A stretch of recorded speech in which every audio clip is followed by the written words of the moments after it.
One of my friends, Mev says, a fine musician, cornered me one day. Man, he said, they can say what they want about us vipers, but you just dig them lush hounds with their old antique jive. A lot of au-fait liquor heads, when they come up here and pass the jug around, half of them will say they had enough, 'cause some spade just took a drink out of it.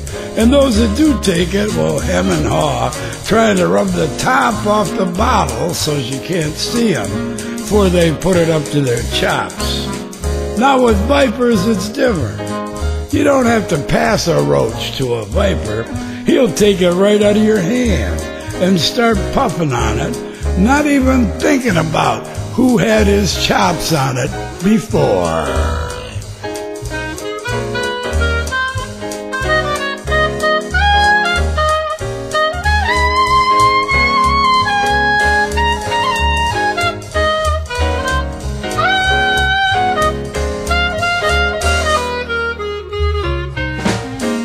Most of us were getting our tea from some Spanish boys who kept coming up from Mexico with real golden leaf, the best that could be had. Papa, you never smacked your chops on anything sweeter in all your days of piping.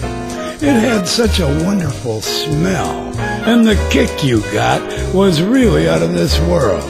I laid it on the cats in the barbecue, and pretty soon all Harlem was after me to light them up.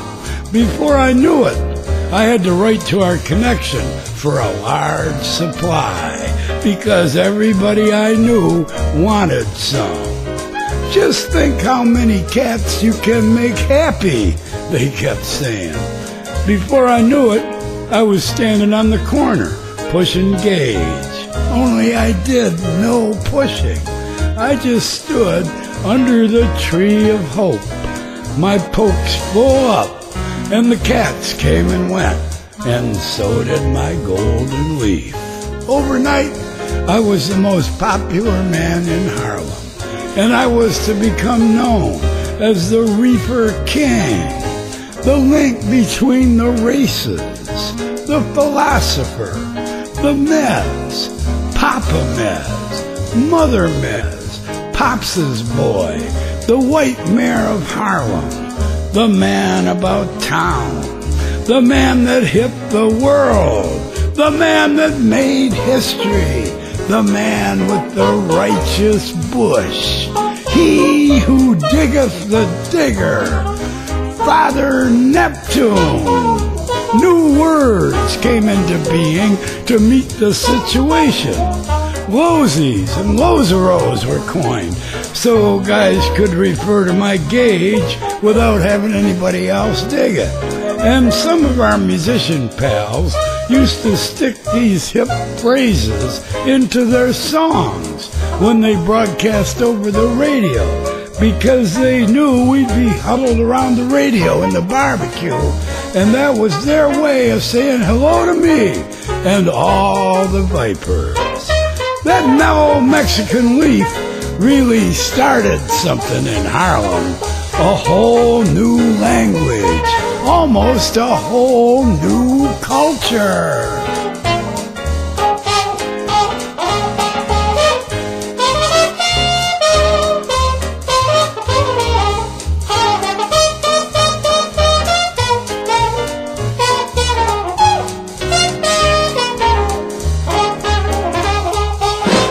That's one reason why we appreciated Pop, Pop says.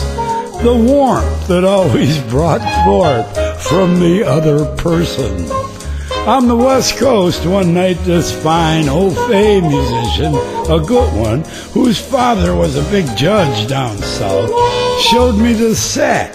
It was full of gauge in the rough, dirty looking, and had to be cleaned.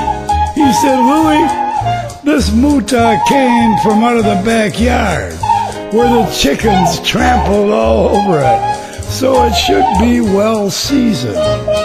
He and I went to the hotel over on Central Avenue, rolled up our sleeves, cleaned it up real beautifully, and rolled up one apiece.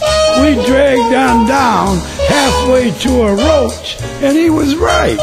When we got on down there, we could taste the cackling, the crowing, and the other things those chickens did. Beautiful. Then I left the coast, arriving home in Chicago on a Sunday morning. The doorbell rang. I went to the door and found one guy standing there, pointing toward 4 other youngsters getting out of the car.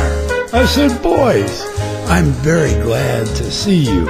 It's been a long, long time." One cat pulled out a big bomber, lit it, took 2 drags, and looked straight into my eyes as he passed it to me, saying, "Pops, we all feel you could use this stick after all you've been through." I said, "Oh, boys, y'all didn't have to do this," reaching for that joint at the same time. Each of them pulled out a stick apiece and started blowing.